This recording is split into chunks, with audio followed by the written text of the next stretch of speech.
Good afternoon, members. Due to the absence of Councillor Hesselwood, you will need to elect a chair for the meeting. Do we have any nominations? Councillor Garvey? Councillor Ray. Could I have a seconder for that, please? Thank you, Councillor Parnham.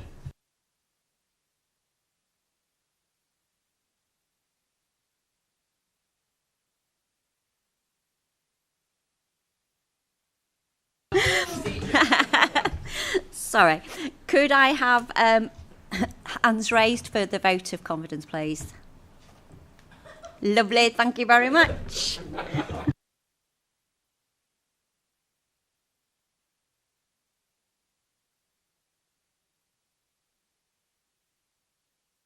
It's like being on tour, going to a different plans panel. This is nice. A busman's holiday indeed. Good afternoon, everyone, and welcome to this meeting of the City Plans Panel. My name is Councillor Paul Ray, and I will be chairing today's meeting. Could I remind everyone that today's meeting is being live streamed on the City Council YouTube channel so that the public can observe the meeting without needing to be present. Could I also remind members of the public present that this is a formal meeting. Whilst we welcome your attendance, we ask that you do not approach members of the panel during the meeting and that the proceedings are observed quietly and without interruption. If this is not adhered to, you may be asked to leave and the meeting will be suspended while this is facilitated. City Plans Panel deals with applications from the city centre as well as the largest and most significant applications the council receives. The aim of the panel is to hear all the relevant information from applicants, registered speakers and council officers to help members of the panel make their decision. Could I now invite members and officers to introduce themselves and mute your microphone once you have introduced yourself. If I could please start from my left. Thank you, Chair. Afternoon, everyone. My name is Daljit Singh. I lead the Central Area Planning Team. Good afternoon. Adam Ward, South West Team Leader. Matthew Walker, Principal Planner, currently working on this project for South Team, but otherwise in the City Centre Team. Hello, Gillian MacLeod. I'm Head of Development Services representing Highways and Transportation. Good afternoon, everybody. My name's Andy Parnham and I'm Councillor for Armley. Afternoon, John Garvani, Councillor for Horsforth Ward. Good afternoon, everybody. Councillor Jones, representing the ward of Horsforth, and I'm substituting today. Good afternoon, Councillor Kayleigh Brooks, Little London and Woodhouse Ward. Good afternoon, Councillor Michael Miller, Kippix and Methley Ward. I'm substituting today for Councillor Khan. Good afternoon, Lewis Footick, part of the Plans Panel Admin Team. Good afternoon, Rena Seren, Climate and Energy Officer for the Council. Good afternoon, John Stonard, Design and Projects Team Leader. Hello everyone, I'm Councillor Colin Campbell. Good afternoon, Councillor David Blackburn, Farnley and Wortley Ward. Good afternoon, Councillor Simon Seary from the Pudsey Ward. Good afternoon, Councillor Barry Anderson, Adland Wharfdale Ward. Good afternoon again, Debbie Aldenham, and I'm from Committee Services. Good afternoon, Philip Plumtree Varley, Principal Legal Officer and Legal Advisor to panel today. Good afternoon, David Feeney, Chief Planning Officer. Thank you very much for that, everyone. Moving to item number 1. Could I... item number 1. Thank you, Chair. Under agenda item number 1, there are no appeals. Agenda item 2, there's no exempt information. Agenda item 3, there's no late items. Under agenda item 4, could I ask members to declare any interests? I'll take silence as there are none. Under agenda item 5, we have apologies from Councillors Carlisle, Dye, Khan and Hesselwood, and Councillors Jones, Miller, Parnham and Ray are in attendance as substitutes. Thank you, Chair. Thank you very much for that. Item number 6, minutes of the meeting held on the 10th of July 2025 and the 7th of August 2025. Do members accept these are a true and correct record? I'll assume silence is yes. Thank you. Any matters arising? No. Item number 7, position statement on a hybrid planning application for partial redevelopment of an existing stadium and surroundings at Leeds United Football Club, Ellen Road, Beeston, Leeds, LS1 0ES. Could I invite the planning officer to speak to the report, please? Thank you, Chair. Good afternoon, members and members of the public watching online. We're here today to report progress on the planning application. At the moment, there are a number of outstanding highways matters which officers and the football club and its representatives are working through. However, as such a multifaceted development proposal, we thought it was right at this juncture to give you some progress and invite any questions of members that you have on other matters away from highways, with a view to then consolidating everything for the final report, hopefully next month.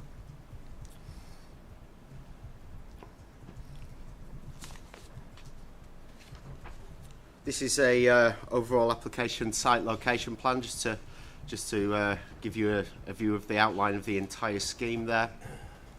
I'm sure most people will be familiar with Ellen Road, but Ellen Road sits at the southern and the southwestern and southeastern edges of that stadium. You've got Lowfields Road on the right hand side of the plan, Bobby Collins Way, which is an unadopted road at the top next to the park and between the stadium grounds and the park and ride, and then to the left hand side of the plan you've got the former training pitches at Fullerton Park, which are currently used as car parking. You can see the red edge there moves into Fullerton Park on the left hand side on account of the proposals including a multi-use games area and away coach drop-off point, which I'll talk about shortly. Very brief overview of the stadium's history. So Ellen Road was originally built in 1897 on a plot of land owned by Bentley's Brewery. It was named after the pub, which sits across from it, and was originally known as the Old Peacock Ground. Football was introduced to Ellen Road in 1902 and was home to Leeds Woodville, followed by Leeds City, and then obviously the famous story of Leeds City being disbanded, then became Leeds United, and their home from 1919 onwards. This slide shows an aerial shot of the stadium, and members are advised that the current north stand is at the bottom of this picture. The west stand is to the right hand side. The 1993 added east stand to the Lowfields Road side is on the left, and then you've got the south stand and Ellen Road at the top of the picture. And the picture of on the left helps to demonstrate how the stadium has developed incrementally, noting the lack of any roof. We can see the presence of a much smaller roof form to the south stand, added in the 1920s and then eventually replaced in the 1970s by the current south stand. A much smaller west stand is shown on the left-hand image. This was destroyed by fire in 1956 and was replaced with the current stand that you see on the right-hand image, and that is the stand programmed for redevelopment as the first phase of the planning application. As outlined in section 1 of the report, the proposals are for full planning permission to redevelop the west stand, so the right-hand stand on the right-hand image, and then attain outline planning permission for the north stand, which is the left-hand stand on the image. If consented, the proposed works aim to increase the stadium capacity to 53,000, representing an increase of circa 15,500 seats. This would make Ellen Road the 7th largest club stadium in the UK. By way of context, the council are currently consulting upon wider-ranging regeneration proposals, and whilst these don't have any formal planning weight at this time, they are in the public domain and the council are seeking public engagement on them at this time. The master plan envisages an expanded stadium as an anchor to these proposals, and the master plan envisages a new residential-led mixed-use environment coalescing around the stadium in future years. This slide illustrates the two phase boundaries, with phase 1 outlined in purple and phase 2 related to the north stand in red. And here we can see the full development site plan for phase 1. The darker coloured stand to the left is the west stand. You can see taking on a substantial footprint now over what is currently the existing stand, the current banqueting suite and car parking / fan concourse area external. Straddling that darker coloured stand on the image are two new corner stands, which effectively junction to the north and the south stands as exist today. At the top of the plan during phase 1 and any interim before phase 2, a formalised arrangement of accessible car parking is provided, along with an area of parking for club employees.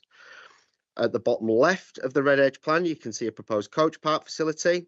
This is proposed to be relocated from Bobby Collins Way at the top of the site to Ellen Road itself. During non-match days, this would take on use as a multi-use games area to be run by the club's foundation as a local sporting facility. I've just popped this next slide in briefly, if it decides to update at all. There we go. I'll just pop this slide in briefly to assist in anchoring yourselves through the next few slides. Essentially, it's a wireframe of the stadium, looking at the new west stand and the games area in the centre and the left. So if we just move along there. This slide shows phase 1 in red and phase 2 in green in a bit closer detail, noting at the top left of the right-hand image is the proposed main servicing route, and at the top right, the first appearance of a new area of public realm, which will be delivered with phase 2, which would also double as a second smaller scale service and delivery route on non-match days. This slide shows the main servicing routing proposed from Bobby Collins Way. It'd be used for express player entry on match days taken via Bobby Collins Way, as well as the input point for delivery of larger scale equipment related to concerts and other events, as well as housing the stadium's main first aid centre. We start to move through the floors now. This slide shows what you might term as the basement level, and this contains the new player and staff changing facilities, the new bespoke design media centre to bring those facilities up to UEFA and Premier League standards. The dressing room can be seen in the centre of the plan, and anyone who's done a tour of the stadium will know how small the current dressing room area is compared to modern standards. So that's resolved in this layout with quite a substantial area put aside for that. It's a compartmentalised and secure area for both playing as well as operational staff, and also houses areas related to plant and machinery, as well as meeting facilities and organisational areas for stewarding. This is the at-grade level from the public realm and provides entry points to both the west and the northwest corner, noting at the bottom of the image on the right-hand side of the plan a direct access point for away fans and a short supervised route straight out of the away coach park area to the relevant area of the ground for away supporters. Now we can take a look at the first level proper, where we can start to see in pink the much more generous areas of amenity areas for patrons, where there will be a number of food and drink facilities and concessions. The green areas here are kitchen areas to support those functions, and then there's some circulation concourses shown in blue. We can see the vertical circulation stairs and lifts to the bottom left and bottom right of the plan, and then toilets and access into the lower part of the stand's proposed 3 tiers at the top. And there's a similar arrangement at the next level above the West Stand's new intermediate tier. And we'll start to move into the upper tier now, demonstrating a much more general level of concourse compared to what exists today in pink. And then the stand's typical upper level, showing a more steeply raked seating arrangement to the intermediate and upper tiers. And the plant deck out onto the parapet roof of the extensions outshut section that comes out beyond the seating area at the back of the stand. I'll show you that in section shortly. And then finally a roof plan which shows the distribution of solar PV. Noting this helps the project achieve a substantial overachievement against the requirement of policy in terms of sustainable energy generation. Now, as was shown to members in the previous pre-application presentation, the first principle behind the overall design is improving legibility of the pitch and an avoidance of any restrictive views from seating areas onto the pitch. This set of sections is just simply to demonstrate how that's achieved for not only sitting patrons, but also with regard to television coverage requirements and exposure for TV cameras. And then this slide shows the 3 component parts of the West Stand. It's split into 3 tiers. The bottom tier is the retained and adapted structure of the existing West Stand, which is going to be saved. And then the proposals introduce an intermediate tier, which wraps around into both corner stands at their upper tiers, followed by a taller and steeper area of seating above as a third section of seating. At this point, I'm just going to ask members to just note the circled area, what is at the southwest corner, as I'll be returning to that a little bit further on into the presentation. And this section is useful in that it shows how the scale of the stand compares to the Jack Charlton East stand on Lowfield Road. And on the bottom of the image there, it also shows the degree of height difference for the new southwestern corner and the existing south stand fronting onto Elland Road. And the relevant southern elevation here in more detail. I'll just ask members to bear this elevation in mind again for a later part of the presentation. The image on the right shows the only real significant alteration to the stand since the pre-application presentation in May, and that's just the reordering of some openings that have been revised so that they better align with the architecture. And this is the West Stand as viewed looking east. Given that the proposals have been established for some time and have been well expressed previously, I'll just briefly summarise that the approach here is for a stand which expresses its internal functions through its external form, rather than being a single wrapped object like the current East Stand is. The intention is for the stadium to evolve its established character as 4 quite distinct stands, in part at least for reasons of historical and cultural significance. Officers are of the opinion that the colour and the choice of materials proposed in principle here would knit the new stands into a wider stadium aesthetic to good effect. Texture would be achieved through the use of brickwork in a variety of bonds and coursing types, and officers would look at how those compositions and brick facings would be employed via the planning conditions throughout the building process and across both phases. And this slide speaks to that same point. An example provided here is of the level of detail which is already available for the West Stand component of the development as part of the planning submission. The conditions process would be used to retain oversight of the details around materials junctions, changes in external plane between different elements of the building, as well as controlling the finalised details on colour and application of external lighting. And this is the section I spoke about previously, looking northwards. The plan helps to demonstrate the self-enclosed nature of the new West Stand with phase 1. On the right-hand side of the image, you can see how the proposed stand connects with one of the 2 new corner stands. This illustrates the formation of an internal bowl structure built above what is essentially the existing lower levels. And taking into account the supportive comments received during the consultation around the match day experience for fans seated in the south stand, the lower east stand, or the COP, for those patrons, it should remain largely unchanged when looking towards the pitch. However, the closure of the gap in the southwest corner around the scoreboard will help to create a more enclosed space that captures and amplifies the crowd noise within the stadium. This slide just provides a brief overview of accessible seating provision of new changing places, toilets, sensory room facilities, and also notes how grades will be reconciled at the southeast corner of the stadium. The proposals have all been based on the pre-application advice that we provided. It's had input from the club's access consultant and Leeds City Council's own access officer. And then just the image on the right-hand side to note here shows a proposed new updated accessible lounge area, currently termed as the Ludo Bar for the Disabled Supporters Organisation. That's a substantial change and increase in the quality and scale of the facilities that the stadium currently has. Now moving on to landscaping, we can see with phase 1 and the West Stand that we have the interface to Ellen Road and the current surface car park to the west as the principal boundaries, contained within which would be a new area of public realm, essentially forming the stadium's apron to this side. Mostly hard landscaped, which is to be expected where the passage of the public, potentially at haste, is the priority. The proposals include new planting to the new western edge, and officers will control that matter via the conditions. However, the precise species and locations have to be considered alongside other public safety considerations in maintaining that boundary, and we will be working through the conditions in the event of approval with a number of external partners, including West Yorkshire Police, on that point. This image does give a flavour of the area, albeit as the birds would see it.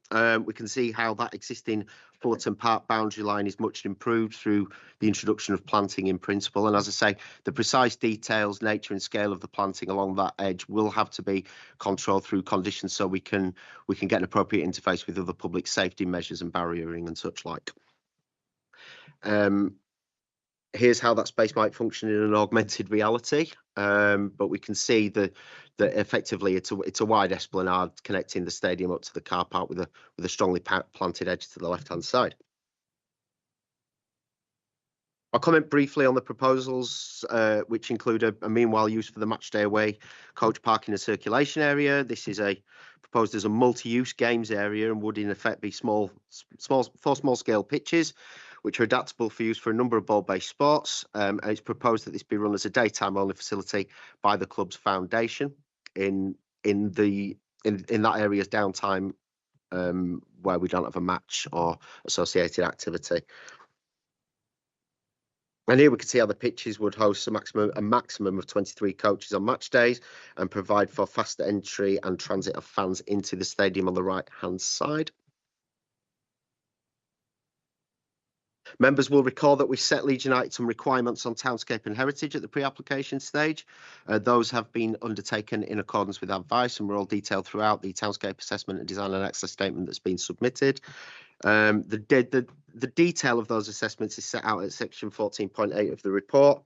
It talks about how the stadium sits in the townscape as an existing dominant feature and how the current proposals affect that relationship and its surroundings. This is a sample of the views taken. Broadly, officers consider the impact to be very minimal, or the views associated where it is a larger scale structure are kinetic and don't take in the stadium as a dominant feature at the pedestrian level. The most telling change, however, in scale is read here when looking down Heath Mount onto Elland Road. The report also addresses the use of design coding to help the clubs with the club's commercial requirements and intentions for public art and wayfinding, and make sure they dovetail with the existing and proposed stadium's residential setting. Now, advertisements are controlled under separate legislation. However, the club have agreed to work with officers on this design code here for both stands, such that the zones for commercial content are known and can be considered at this stage, and then that will help guide future applications moving forward under the advertisement regulations to be addressed separately and as they come along incrementally. Turning now to the outline component, or phase 2 of the proposals, the application seeks to agree parameters for a new north stand, or COP as most supporters know it.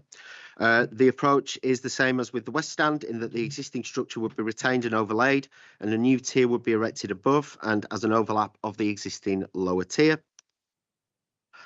Again, we can see this would be quite a large volumetric increase, noting, of course, that above 46 metres, the parameter there, the top section of that plan is mostly concerned with the structural arch that would be erected over the top of the stadium rather than actual bulk form. We feel like we can support this in townscape terms in principle, given that although a very, very large structure, it's located closer to the large-scale infrastructure of the M621 and the semi-industrial area around Lowfield Road and Gelderd Road. And that's evident in the image here looking southwest at what will become the new northeast corner and the new COP.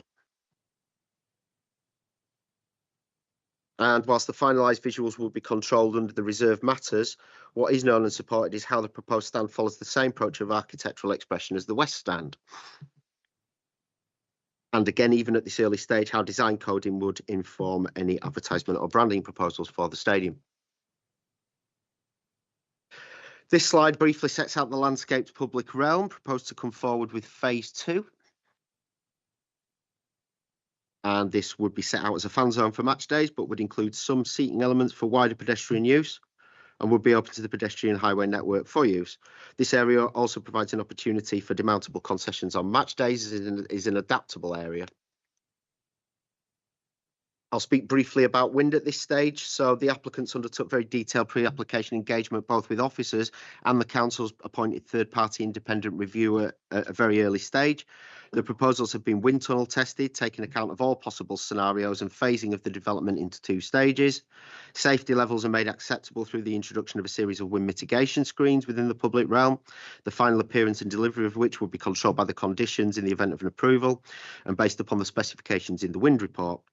The report also sets out how some adaptations to an area of existing walling have been agreed with Leeds United to lower an entirely unrelated offside wind safety failure point just across Bobby Collins Way, which is obviously considered a positive move by the club in terms of wider public safety considerations. Now, clearly the scale of adaptation proposed is not without wider consequence. Ellen Road includes a number of residential houses, which unlike most but not all properties along Heathgrove or Heath Mount either face the site directly or are angled to it, but are in a relevant proximity. The street contains 4 sets of semi-detached pairs.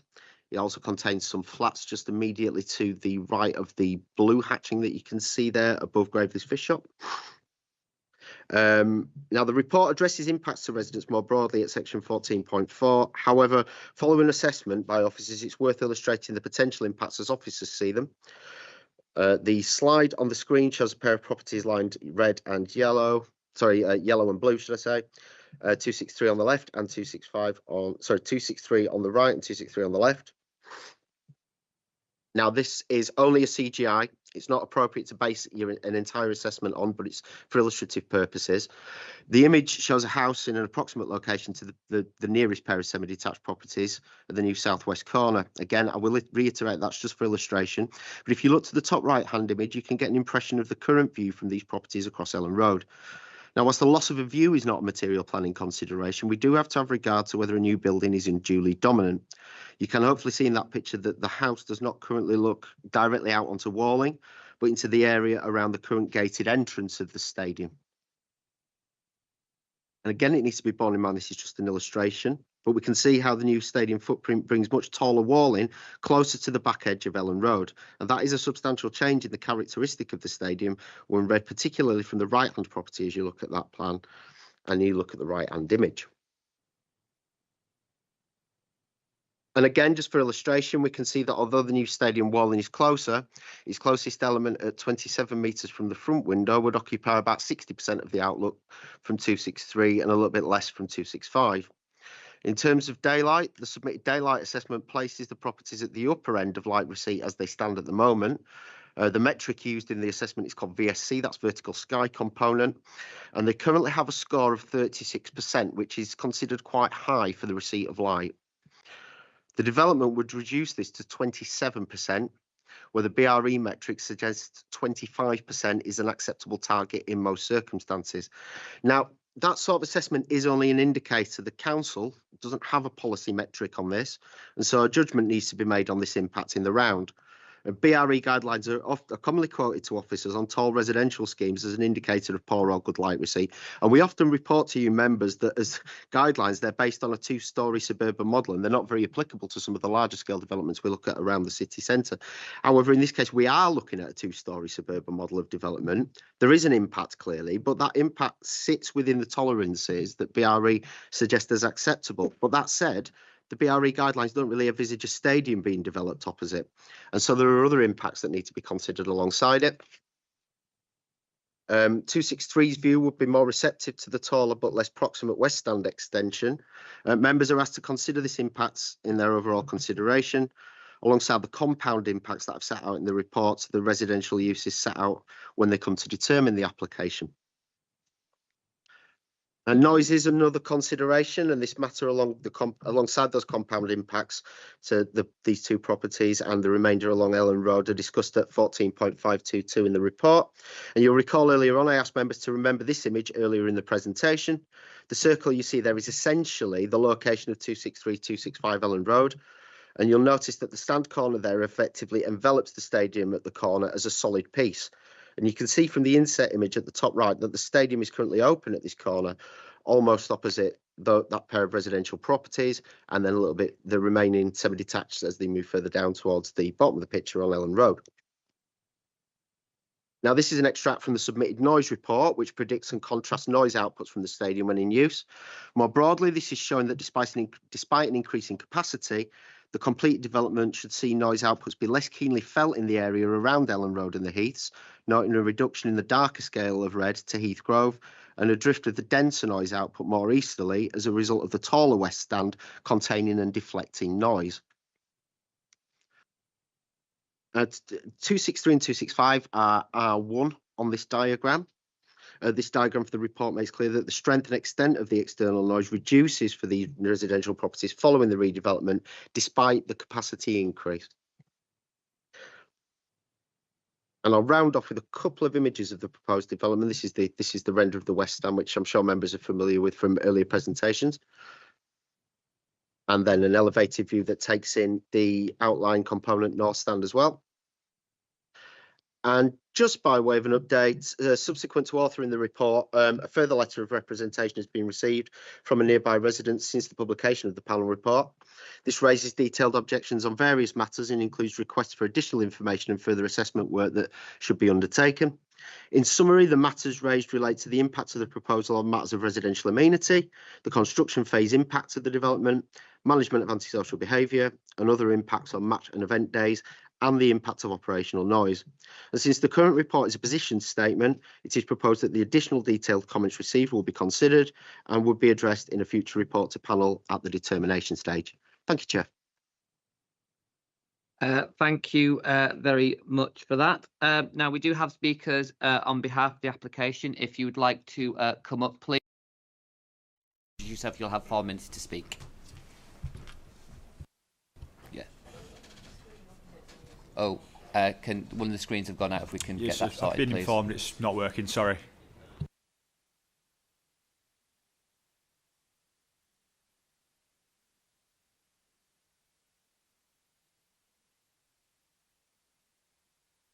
So yeah, once you've introduced yourself, you'll have 4 minutes.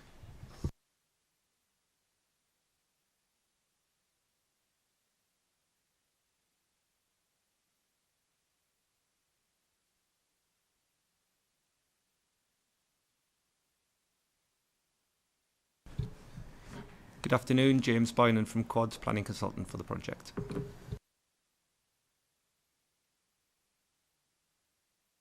Hi, I'm Maury Eisenberg, Chief Business Officer at Leeds United. Thank you, Chair, and good afternoon, members. Before you is an application for the most significant private sector investment in Leeds for many, many years. Over the past 14 months, we've engaged positively with officers, stakeholders, members and local communities, including 2 previous plans panels. And through this, we've understood the important issues and responded to them through the application, which is evidenced by the positive progress made. The sole matter to be concluded is highways, and we continue to work closely with officers and consultees to bring this to a swift and positive conclusion, following which we will report back to panel for determination, and hopefully this afternoon's discussion can support this given a critical delivery programme. I'll now hand over to Maury Eisenberg, and following which I'm very happy to answer questions. Hi, everybody. First of all, thank you all very much for the opportunity to present to you all today on behalf of myself and everyone at Leeds United.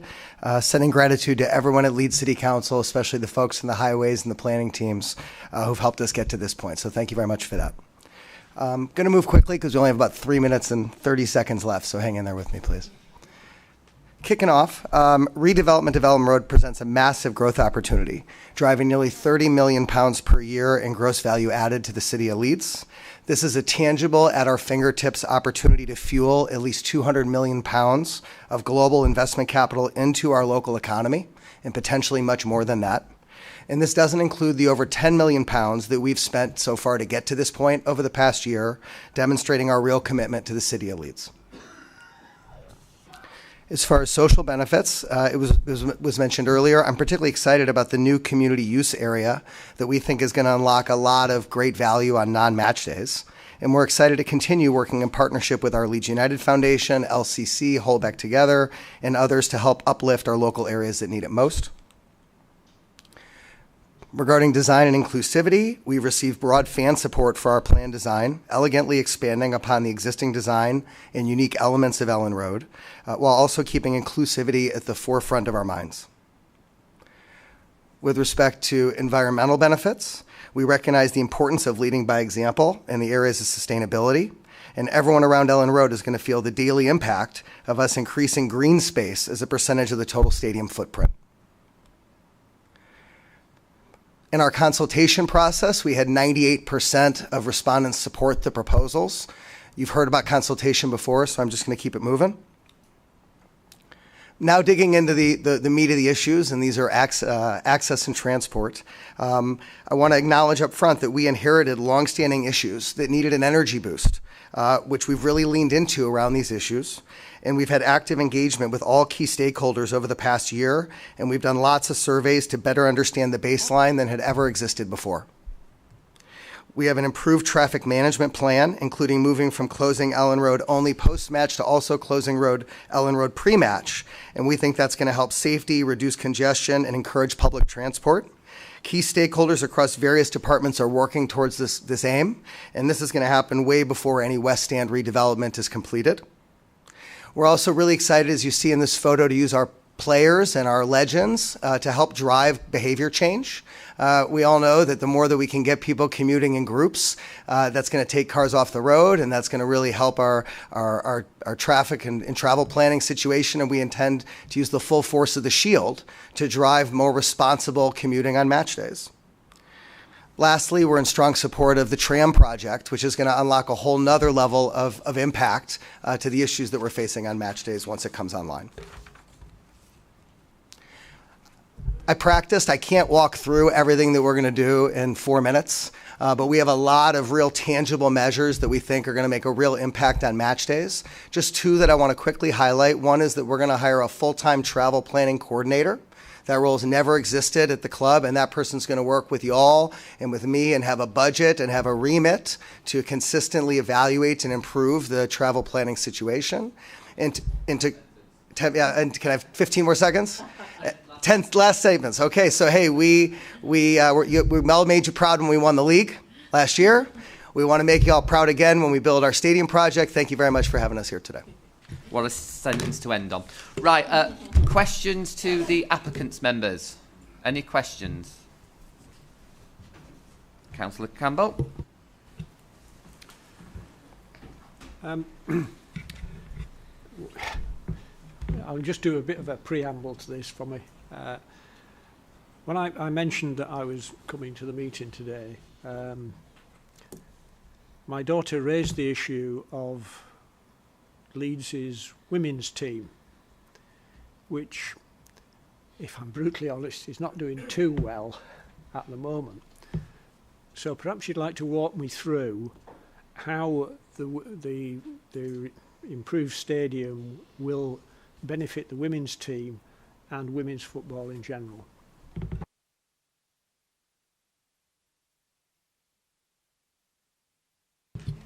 Thank you.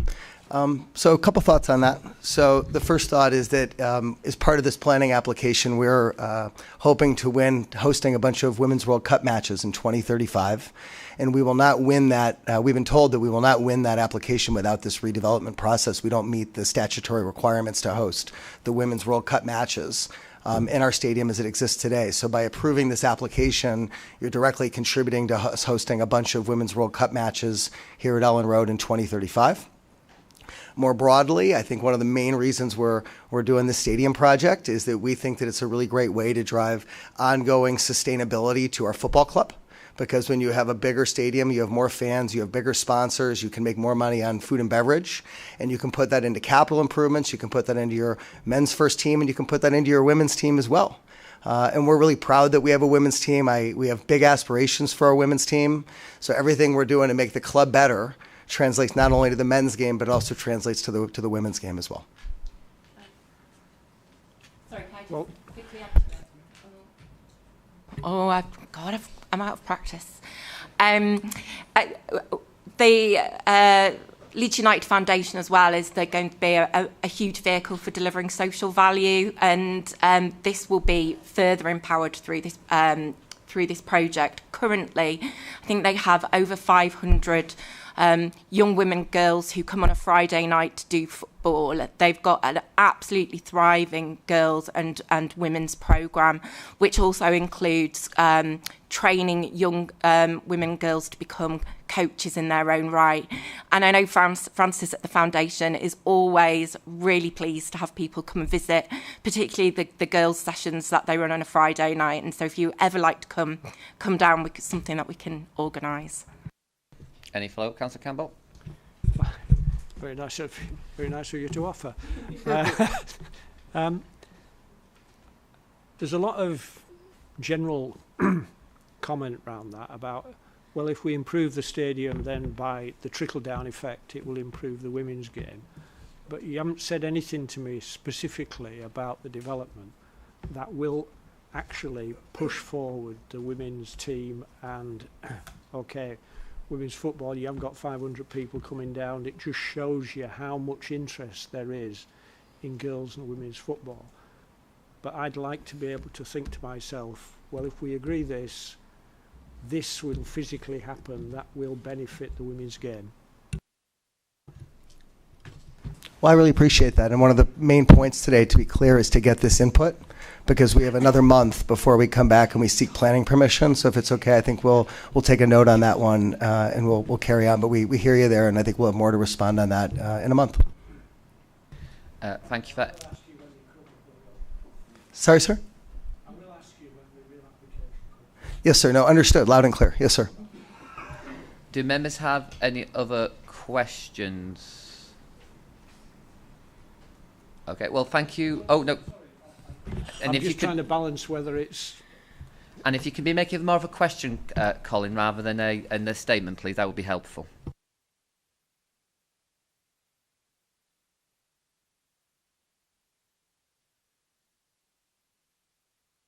Your button, please, Councillor. Can I ask you a question in relation to the design? And I'm thinking back to slide 23 and 26. Perhaps if you can wind that one back.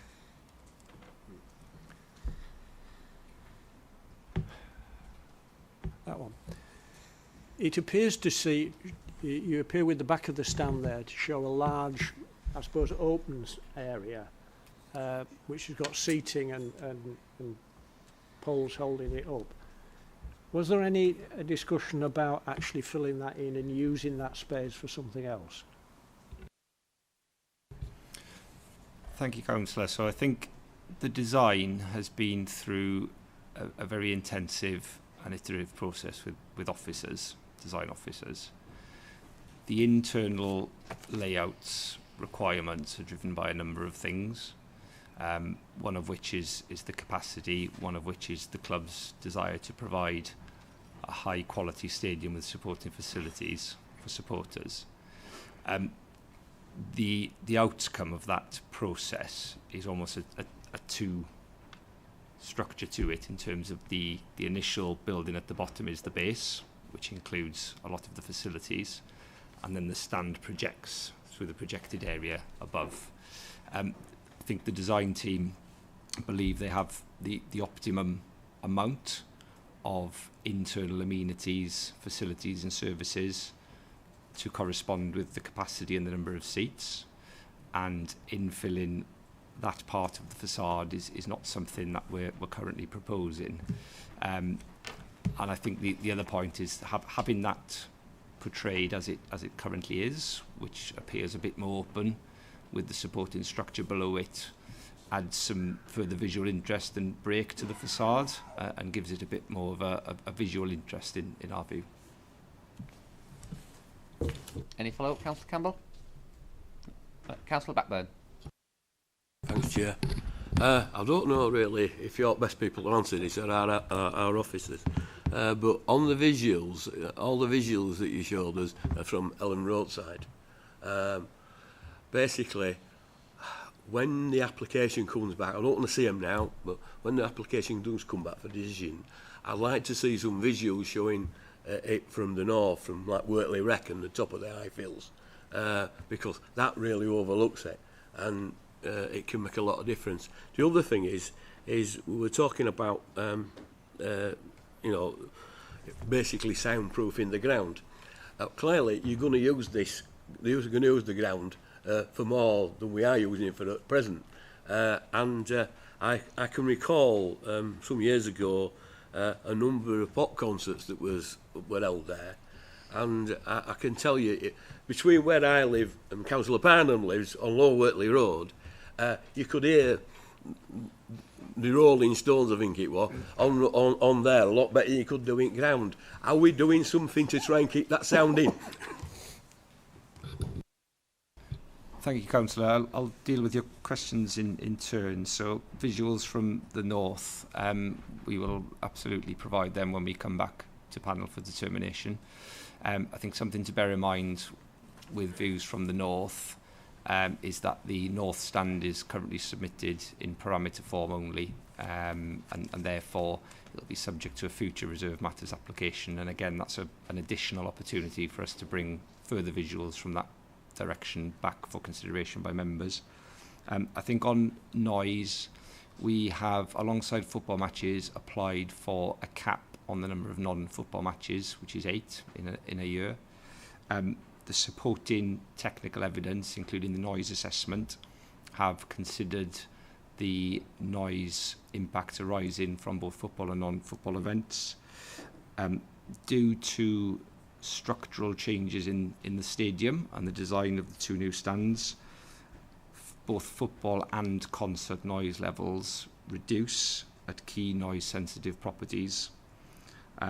There will be some noise increases more generally in the wider area, as was shown on the officer presentation, but the noise levels assessed through the technical specialist report we put in as part of the application demonstrate that we are compliant fully with national planning policy and we avoid a worsening overall.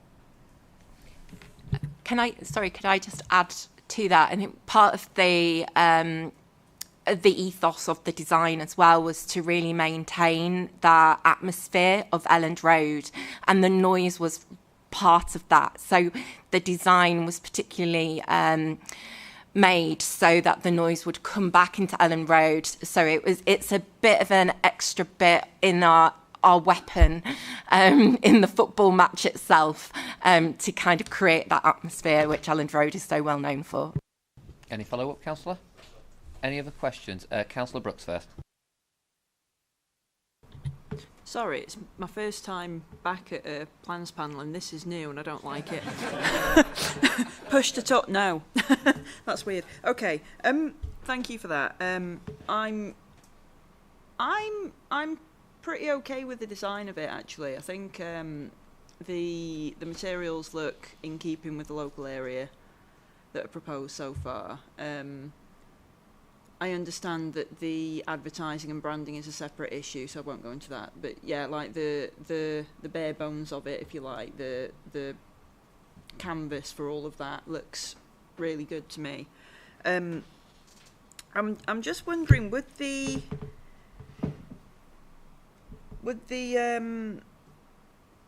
community use, the mugger pitch and everything, would that be open to organisations citywide, or would it just be local?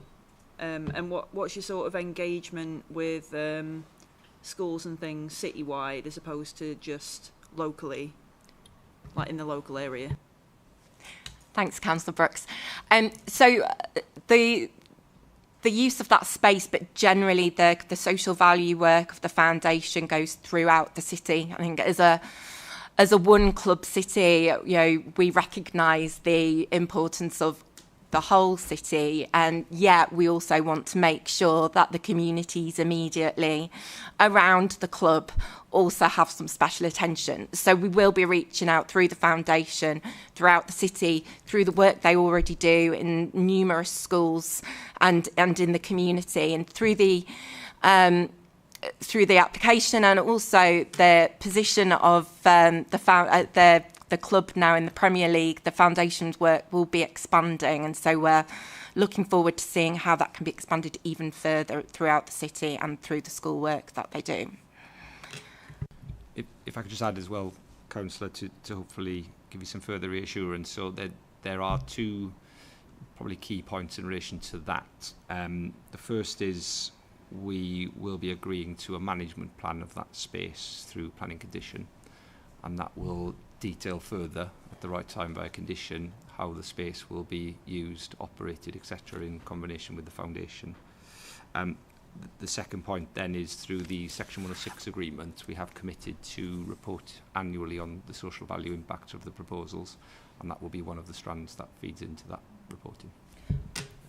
And in addition to that, one of the proposals is that there is an established community liaison group for the stadium, which will not only look at transport but look at the club's engagement with the community generally. So that will be open to the public to attend. There is a similar liaison meeting which takes place at Headingley Stadium, which I was previously involved with in a former life, but went back again this week just to kind of had a look to see how that operates. So there will be improved communications with the local community and the city as a whole to really strengthen those links, as well as work with organisations such as Holbeck Together. Any follow-up, Councillor? Councillor Jones. Yeah, the West Stand and the redevelopment, you're going to build over the top, as I understand it. That's correct. My concern is the existing West Stand, which has some absolutely awful views of the pitch, if I'm being honest. Will that be improved with the final result? Because I think that's quite important that people who are paying good money can have a decent view. At the moment, I don't think that's the case, to be absolutely honest. And that's not a criticism of you. That's a criticism of what's gone on for the last 50 years, which I've been attending at various times. Yeah. So, will that be the case, please? Thank you, Councillor. So there's two primary drivers why we are redeveloping around the stand rather than demolition and rebuild. One is because the stadium has such an important place in the hearts of Leeds United fans in the city. And secondly, because by doing that and retaining the existing structure, there is a very positive embodied carbon message. In terms of the existing stand, it was obviously built at a particular time in line with standards which prevailed at that moment. The internal base of the stand, which the seats are fixed onto, will be reprofiled. Not only will that improve the views of the pitch in line with current national and international standards for seating views, but it will also improve the depth of the seats as well, so generally improving the comfort and views for the fans. Any follow-up, Councillor? No. Any other questions, members? No? Thank you very much for your time and answering those questions. Let's now questions to the officers. Any questions to the officers? Councillor Campbell. I'll defer to Councillor Brooks, as it's her first meeting for some considerable time, and you need to get back in the swing of this. Councillor Brooks, then. Oh, Colin, thank you. What a treat. Sorry, you can sit back into the... thank you. So, right, 25 coaches, is that enough?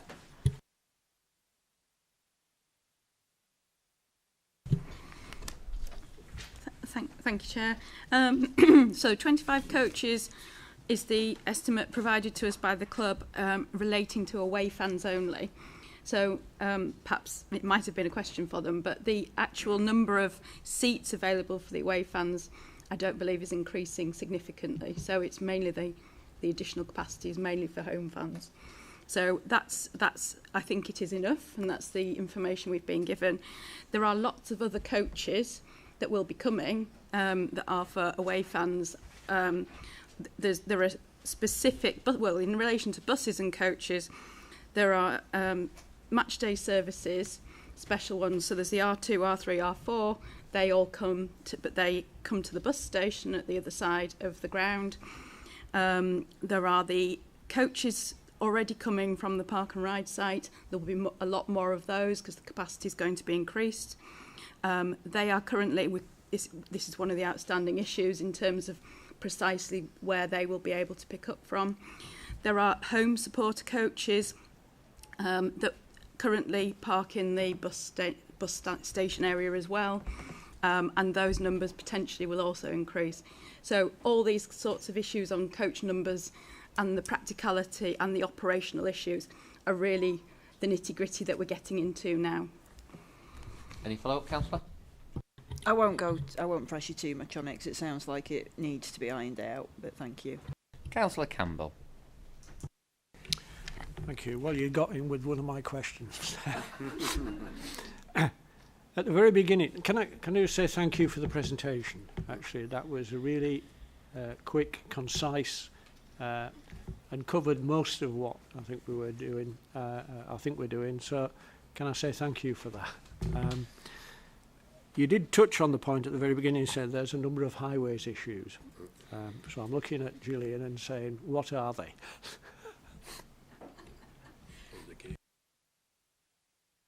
Oh dear. So we've done a huge amount of work. This is a huge application from a highways and transportation position. We are still, we're really nearly there in terms of finalising the base case position, which it's taken us, because it's such a complex, place, and we know there's a lot of on-street parking, and we know people are using multimodal trips to get to the stadium. It required additional surveys, and there have been quite a number of additional surveys carried out during the period of the planning application. So we are at the final end of seeking the last few people in terms of where they're parking, and then we'll have the base case completely agreed, and we'll be able to move on much more in terms of the total impacts. So that's slightly outstanding, nearly there.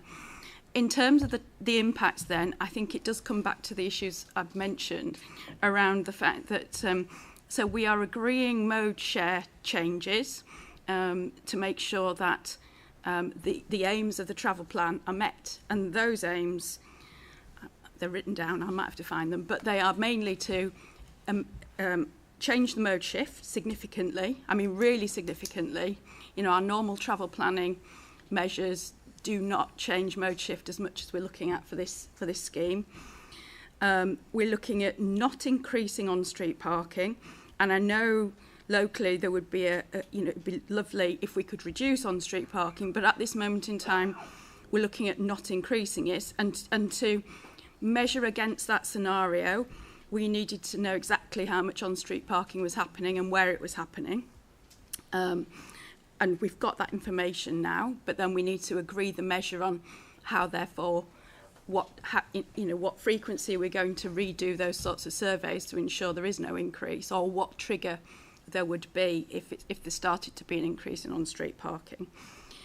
And then the third one is no significant increase in traffic congestion, and indeed hopefully a betterment due to some of the measures that are coming forward around the pre-match area for people to come and spend time, so the spreading out of trips and those sorts of issues. So the profiling of access and egress in terms of what we've got now and what we've got in the future. So that we're nearly there on that, but the actual impact we're not quite there on. That's still an outstanding issue. In terms of the last, I won't say, well, the walk-in. So a lot of the final journeys into the stadium are on foot, whether they're from the car parking around the ground, whether they're from public transport stops away from the ground, or whether they're actually from things like rail. There's a large mode share coming in by rail and then using different modes to get out to the ground, either walking, taking the R2 shuttle service, or taking taxis. So, or indeed taking city bikes. They're small numbers, but they're there. So we're very much looking at how that can be grown and not overwhelm the city centre, and that the provision for those people walking is as it needs to be, and properly people can see it on the ground, that the wayfinding is improved. So there's just a lot of detail left to work through. We're working with National Highways as well. They do have some outstanding questions on the actual vehicular assessment side of things, and we're working with the Combined Authority, who have some outstanding questions on the public transport side of things. So yes, we're still working very hard to get to that final position that we can recommend to you. Any follow-up? Thank you. I can imagine it's a task. Can I just ask a couple more, please? Not in relation to that. There's some discussion, there was some comment in relation to the food and drink element within the stadium. I am mindful that some football clubs have gone a long way down the food and drink provision. I think Tottenham's famous for, you can actually get something like a decent meal there. Only in soup, that's what you should have. But I know at Tottenham there's some issues with the food element leaking out into car parking spaces, or car parking spaces provision. Will we be conditioning that doesn't happen? That's one question. And I think I have to raise the issue of the landscaping. And the phrase everybody will benefit from half a dozen trees. I'm not sure everybody will benefit from landscaping. In my opinion, the landscaping's poor. Now, I appreciate this is a football stadium, and I appreciate that surrounding football stadiums you're not going to have green meadows. But I would like to see the club come forward with some contribution towards elements of improving the environment, if not on site, off site, because this will be a large development. It will be detrimental to the environment. A large concrete area produces a lot of heat, and I think we need to ensure that there's environmental work done, preferably in the area. Sorry, so Councillor, this is a comment rather than a question. Could you frame it as a question, please? You'll have your chance to comment later. I'm just going to ask him how he's going to do it. Oh, there we go, thank you.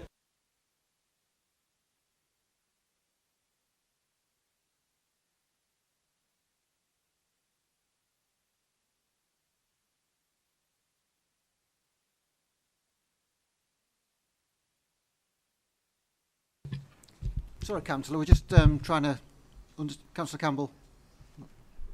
Sorry, we're just trying to understand the first part of your question in terms of the operation of food outlets and leakage into the car parking spaces. We understand that well, the club can I just explain it again to you? It's very simple. If you go to Tottenham, for example, and I've never been, but I've been past it. They've really emphasised the food and drink element. What that's designed to do is to get people into the stadium a lot sooner and keep them there a lot longer. But one of the side effects that the areas experienced is that the food outlets, because it's now famous for food, have spread out into the car parking surrounding the area, including one of their car parks. And I just want to ensure that we don't get that. So that will there be a condition effectively to prevent it? So just to confirm, Councillor, is the concern that we would have lots of food concessionaries down developing car parks? Just to help clarify for the officer. Well, it's partly that, I think, but the whole at the moment we've got a fairly clear view about what happens at Ellen Road. People come along, there's a lot of people milling about. If you're going to go down that line that Tottenham have gone down, which is to get people there sooner and keep them there longer, around the food, you know, I need to understand that we understand that, and if there's an issue in relation to food outlets leaking out into the car parking, we can deal with that. Yeah, I mean, we fully understand that the club want to maximise expenditure before and after matches, so clearly that's apparent from the club's perspective. And clearly we want to ensure that the areas of public realm around the stadium are not cluttered with food outlets as well. And equally, the club have indicated there will be some food outlets and vans and concession units, as with any football club around the country. If members have concerns about the proliferation of that, we can try and condition that and limit the number, and we could limit the times of operation if members so wish, in association with the club. So hopefully that's useful, and we can bring some more information back at the next panel meeting on that. In terms of the landscaping, I think you've made comments that you said that the landscaping is poor. I think officers disagree on this point here. We've got a situation where we've got a stadium which has got very little in terms of landscaping around it, and this is an opportunity to significantly enhance that provision, including BNG as well. And I think our policy of 3 for 1 in terms of trees is equally met in this proposal as well. And it's also about the quality. Yeah, appreciate you cannot replicate and maximise the potential to have a wildflower meadow, for example, because of the functional need of the stadium and to get spectators through in a safe manner. But what we have evolved in association with the applicant is what we think could be a quality landscaping scheme. We'll certainly explore the possibility of getting any off-site provision as well in association with the club, but that would be something that would be over and above what our planning policies require. But it's something we can, as I say, explore with the club. Any follow-up, Councillor Campbell? Well, it will be more in the way of a comment than a question. You're getting to know me, Colin. Councillor Blackburn. Thanks. Firstly, I've got to say, I'm going to comment here, but I've got a question coming. I've got to put in context. I've got to say, I was surprised when we were coming here with position statement, because certainly as representing a ward that's very near the stadium, I thought before we got a position statement we'd be closer on sorting out the highways issues, because I think they're key. And basically, I mean, as a ward member, I've been waiting for a briefing on highways for, well, going back to into summer. How are we anywhere near getting a position where the Beeston, Farley and Wortley and Morley North councillors get a briefing on it, because they're all affected, for one thing, you know. And then the other thing, those 3 or 4 houses that are affected that's directly opposite, what kind of mitigation are we proposing to sort of deal with, you know, helping them through this?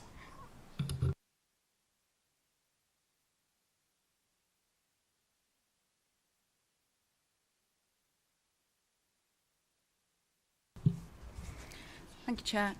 So in terms of a briefing, Councillor Blackburn, I can certainly seek to get that set up. We've got a lot of information now, so there's quite a lot that we can pass on. Clearly, you've heard we've got outstanding information, but I think generally that we've got a good picture of the direction of travel and what we're expecting from the club. and their consultants. So yes, I'll sort that out.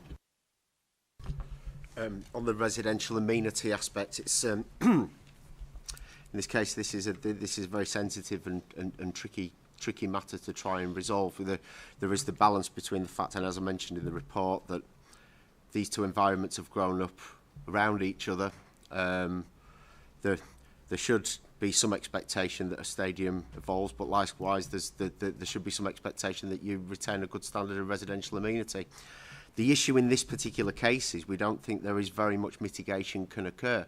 The design of the stadium is a fixed asset. It is designed in such a way that we can't simply set it a bit further back or make it a bit smaller, as we might ordinarily seek to do with the development, and try and resolve things through the design. The design is more or less a fixed matter in this case.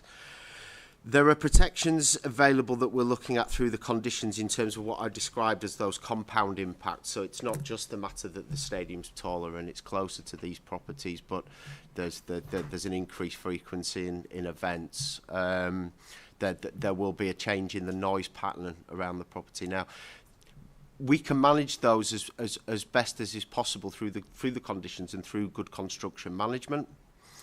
But I don't consider there's anything that we can offer as officers in terms of mitigation for the impact of that stadium, and it's something that members will need to be mindful of.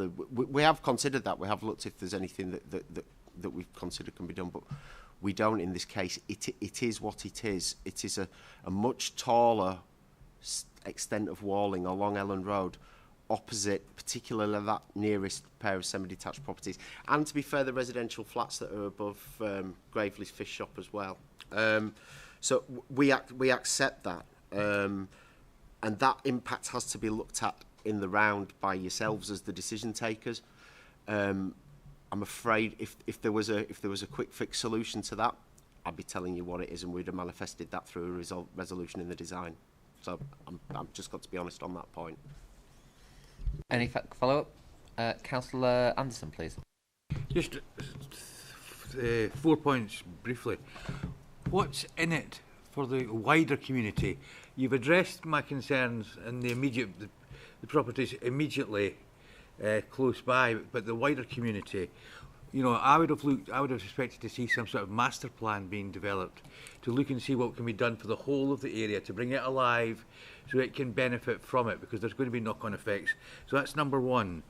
Number two, if franchising is the success that it looks as though it could be, then some of the wider communities in as far as Farnley and Wortley could be directly affected, because people could be parking their cars in those locations, and if they've got the good quality bus service that's been talked about at a good price, is there a risk that the sort of areas that people will park up are going to spread out?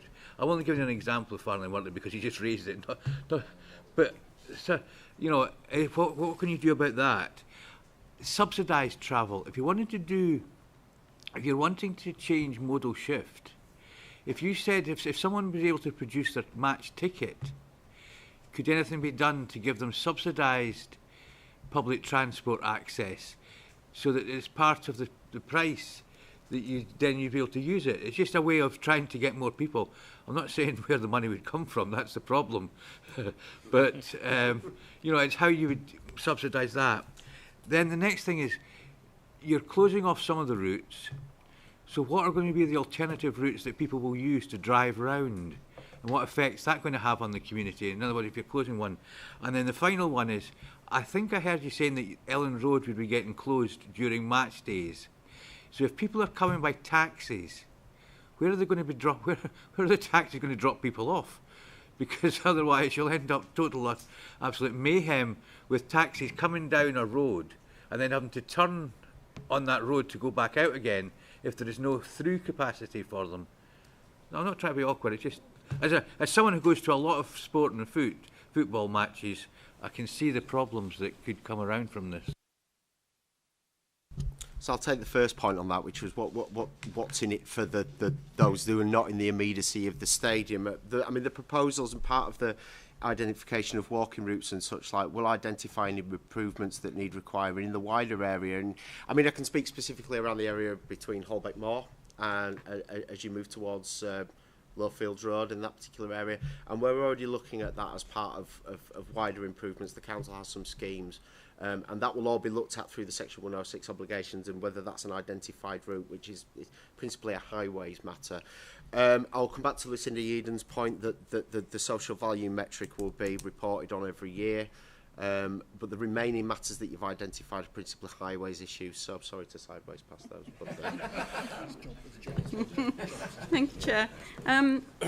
So in terms of additional parking in outlying areas, that is one of the aims of the travel plan, is to prevent that from happening by encouraging that mode shift and by ensuring that the services are available to allow that mode shift to happen. You're very right, it would happen, it would be an easier thing to push if those services were either free or at a very low cost. So it's something that we are still in conversations about with WICA and with the club around how we do that. Do we do that as a fallback position if we're not getting the take-up that we need to get the modes share that we need? So that's probably another issue that I didn't precisely mention, but that's another element of the travel plan and the final detail of the travel plan that we're working through. The closing off of Elland Road, so the proposal is that it would be, as it's currently closed post-match, or about 15 minutes before the end of the match, it would be closed potentially an hour. It might need to be slightly more than that because of the amount of congestion that occurs well before that final hour. So we just need to agree the closure time, and then we need to agree the diversion routes, and they would need to be signed for diversion routes. The main diversion route, of course, is onto the M621, but there are some vehicles that cannot use that route, so we do need to have alternatives as well. We are seeking a whole signing strategy that looks at signing at least the day before, probably within the week before, just to make sure that people know that there's going to be an event on and can plan their route. We're also looking at signage on the day that means that at certain decision points, that means that people can avoid the area if they don't need to go there. So all of that sort of, mitigation we're looking at. But certainly the issue of the diverted traffic and how it will run is an outstanding issue that we're working with National Highways on. Sorry, so the taxis, I didn't write that one down, sorry. The taxis, so there's a taxi drop-off bay on Elland Road. We are looking at all of the issues around that, because we've already got an issue with stationary traffic on the motorway, for example, and it's exit blocking from Junction 2 onto Elland Road. So we're looking at all sorts of measures that we can implement to stop that from happening. Some of that is down to the way in which the car parks are currently accessed and paid for, so you pay on entry. So that's one of the proposals of the travel plan, is to ensure pre-booking and ensure a much faster exit to keep the traffic moving. Other areas we're looking at are extending the existing red route further along Elland Road so that we cannot get drop-off occurring in areas where it's going to significantly impact traffic movements. So all of these issues are still in the mix, but we do need that operational management, traffic management plan to be agreed before we can put this forward for approval. Yeah, just to come back on your point, Councillor Landon, in terms of what's in it for the community. In addition to what my colleague Matt talked about as well, it's the provision of much needed jobs in the area as well, not only in the construction phase, but also ongoing operationally, both on match days and when concerts are on as well. So it's very much those benefits, and also the spin-off benefits to community as well, with significant investment being made by Leeds United, as Maury Eisenberg said in his presentation. That would itself lead to spin-off benefits in the construction industry, supply chain, local communities. There's also a sense of civic pride for Leeds as well, as given the enhancements to the stadium which would hopefully happen. And also there's the provision of a master plan as well, which is currently in operation at the moment and being developed. We're in a situation where we've got a significant area of land that's only currently, it's quite unusual in that it's only in 2 separate ownerships, one being the club and one being the city council. And that respect, the land around the stadium is being brought forward in a master plan, with the stadium being one of the main catalysts and drivers for that area of regeneration. So it's a huge area of potential in terms of employment, future growth, linkages with the hopefully soon to be restarted and opened White Rose train station, and also the involvement of the mass transit system as well, which the route of which could go very close to this area. So there's a lot of benefits, not only just to the club, but as a city as a wide. Just before I ask Councillor Anderson if he has any follow-ups, just on the employment part, have there been any conversations with the club around focused employment conditions to make sure they're employing from the local area where best as possible? So we have standard Section 106 clauses that we use in conjunctions with our jobs and skills team, and they more or less go on to most Section 106 agreements for major development by default. The jobs and skills team have been notified. The club are signed up to that in terms of the final legal agreement. Any follow-up, Councillor Anderson? Councillor Blackburn, I believe you wanted to come back in. No. On the jobs and skills things, I mean, I can remember when I was working in the engineering industry. It's a bit of a comment here, but the thing. Turn it into a question, or you can leave it till comments. I will do. But a lot of the Emirates Stadium were made about 2 miles away from that ground, and I forgot what I'm going to ask you now. Taking the excuse, Councillor Blackburn. Any questions, Councillor Campbell? Yeah, just I do feel slightly sorry for the people who live in the houses that will be affected or directly affected, and I appreciate what we're saying. If you're going to build a new stand, you know, you're going to get something big in front of you. But I do think that we really need to be saying, what exactly are we going to do to mitigate that impact? And okay, there's not a lot we can do about the view, but the other question relates to the noise. And I think of an application we dealt with 3 or 4 months ago, where we talked about what the noise level currently is within the building. So within the house, in the bedroom and in the back kitchen and all the rest of it, somebody went out and measured the noise level on a match day, because that's it. And effectively what was said was the developer had to produce mitigation which would make sure that it was no worse on a new match day, because there are going to be more people in there. I know we're talking about styling the stadium so that, you know, it's, let's be brutally honest, it will still be noisy. Let's be honest about that. So I think, could we look at perhaps something in that line which effectively protects what's there, or effectively doesn't make it any worse? Because we talked about the highways issues not making it worse. So could we do that? Is that a good enough question?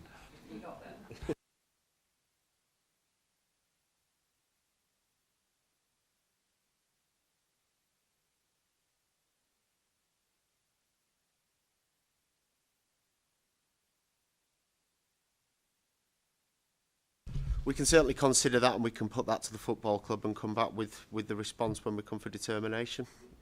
Well, we can certainly ask the club, but I think I will be asking questions around that when the application comes in, because we must at least be seen to attempt to mitigate the impact. Councillor Blackburn, have you remembered your question? I remember what it was now. The Olbeck runs at the back of Ellen Road Stadium, but it's on underground. And certainly we've been working on flood resistant stuff further up through tributaries of that. I noticed in report it said the environment agency says there was no problem.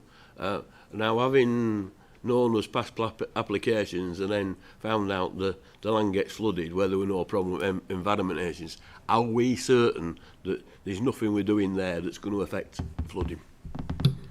So both Flood Risk Management and the Environment Agency have looked at the application. They've been consulted and both are satisfied. However, if you want me to get you a more detailed narrative around why that's the case, then we can certainly do that for determination. Any follow-up? Any other questions from members? Yeah.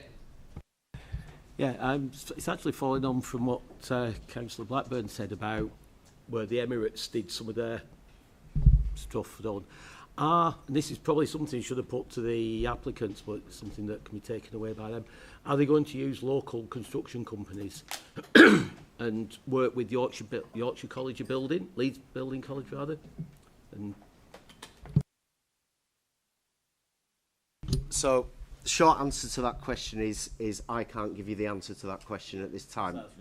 But what I will say is that our jobs and skills people will have certain criteria that they've got to meet, and we can forward that to them. They will be the interface with the football club and the city council on that point. So we can take that point away and we can ask that question for you. I'd be very happy for the club to give a very specific answer on that if they wish to now. But just on that, but yeah, if you want to give a very specific answer on that now, because that's come up a few times, so we might as well get that cleared up now if we can.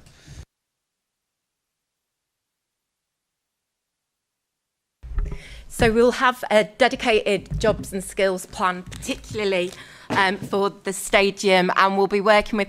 So a stadium build is a very specific build, which not all construction companies can do, so that does limit some of our options.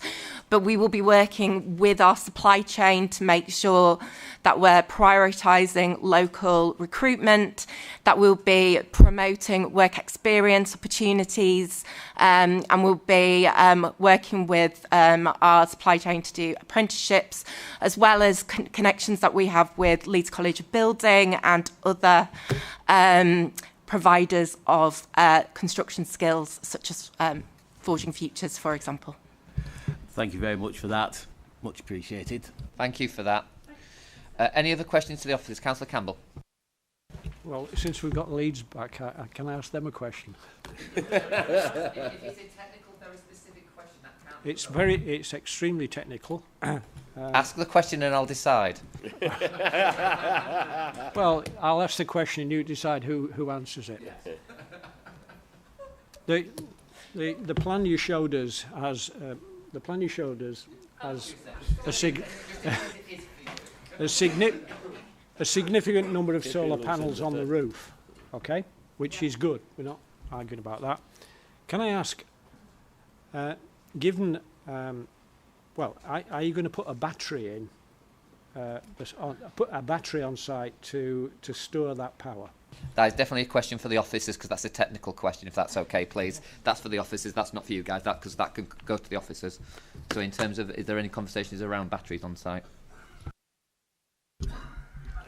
Straight answer, there hasn't been any conversation around that point, but we can, as previously, you can and we will. Can I, you just need to say yes or no to this. Are you happy to have that conversation with the officers? We're always happy to have conversations with Excellent, officers. Thank you very much for that.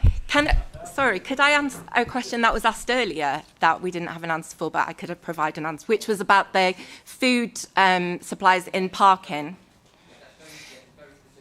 Is it very specific on that? So we're working with the council because the council runs the parking facilities around the stadium. So they're actually council lots at the moment. We're working with the council to improve those so that it's better managed by having pre-booked automated spaces, and therefore it will be very well run, which means that food concessions, for example, will not be taking up those spaces for parking. Thank you very much for that. Any other questions to the officers, please?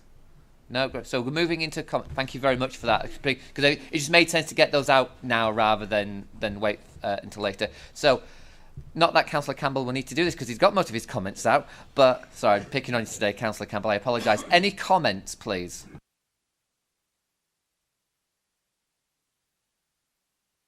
No? Oh, no, go on, Councillor Campbell. Well, I was assuming everybody else might want to say something. I am realistic about this. This is a stadium. It's going to be a big development. It's something that the city, I think, would think positively about. I do go back to my point in relation to particularly the planting elements of the environment. I mean, we could ask questions about could they get to be 100% energy efficient or whatever it might be, or zero or carbon neutral, I should say. I think the issue for me, and I do bang on about it a lot, is that within much of the city, the notional planting we talk about is just that, notional. And if we look at the drawing you've produced for us with the trees on, I appreciate that the space round a stadium has to be open so that people can move about. You couldn't fill it full of trees, I understand that. But that doesn't mean that the use of planting to mitigate the environmental impact of a large area of surfaced area and a large area of roof and a large area of white building shouldn't be encouraged. And I think it's possible to say to them, or to say to the club, we should be asking you to do some more planting other than this notional stuff to make it look nice. There's plenty of parts of the city, and I'm sure there's plenty of bits of Workley that would benefit from some environmental work, which did two things. One, makes it look better, and two, effectively mitigates the effect of global warming, which is not getting any better. In fact, the UN said yesterday we passed the tipping point, and so we need to do something serious. So I would ask that question, or make that comment, that I feel there ought to be more discussion around environmental planting. Councillor Blackburn? Generally, as far as stadium goes, I've not got a lot of problem with it. But in saying that, the devil was going to be in the detail of the highways. 'Cause I think it stands or falls on that. And until we get that, really, one cannot take a view. Councillor Anderson? I'm going to go in a similar vein. Personally, if we've not got the highways issues and we've not heard ourselves to be able to ask any challenging questions back again, if you were to bring this as a final application and basically say to you, right, you've now got however long it takes us, you've got 3-4 hours to give us a yes or a no on it. I think we need to look at the highways and the transport issues before you bring it for final presentation, because I know from the role I'm performing at the moment in WICA that there are so many other discussions ongoing about subsidised transport, how franchising is going to lock up, where is the mass transit route going to go, is it going to where is it going to touch this new village and town that we're going to get. There's a whole raft of other variables coming into it that I personally would like to see, even if it's a workshop, just where we can sit and probe to make sure we've got the highways and transport issues, so that when it comes here we actually spend the time approving the application rather than it turning into a let's pick on the highways officer afternoon, which is what it could end up being.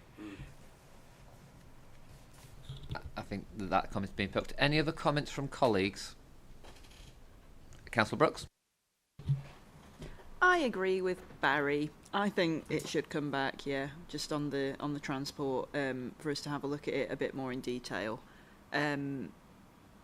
because there's not a whole lot for us to look at now, and I feel that before it does come back as a full application, just having that supportive yet critical eye glanced over it would be good, I suppose, because not a single one of us around this table wants,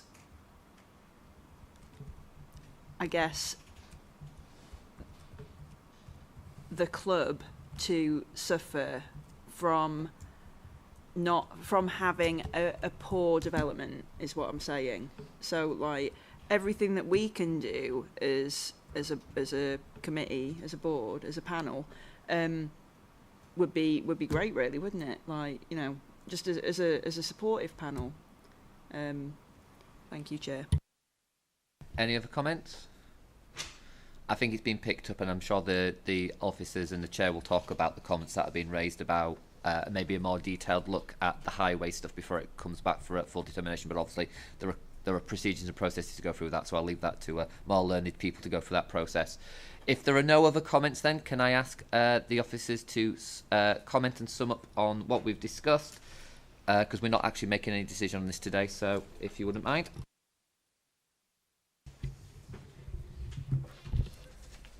Thank you, Chair. I think there's been a number of questions raised. Some were questions which were answered, so I'm not going to summarise those, but others were more comments than questions. So if you don't mind, I'll touch on those as well, rather than the actual comments at the end.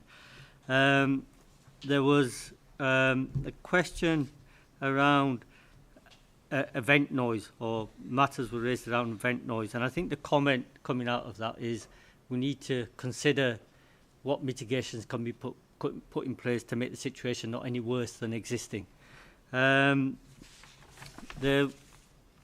was some commentary around what's in it for the community, and also earlier on about the use of the mugger and how that was going to work with the community.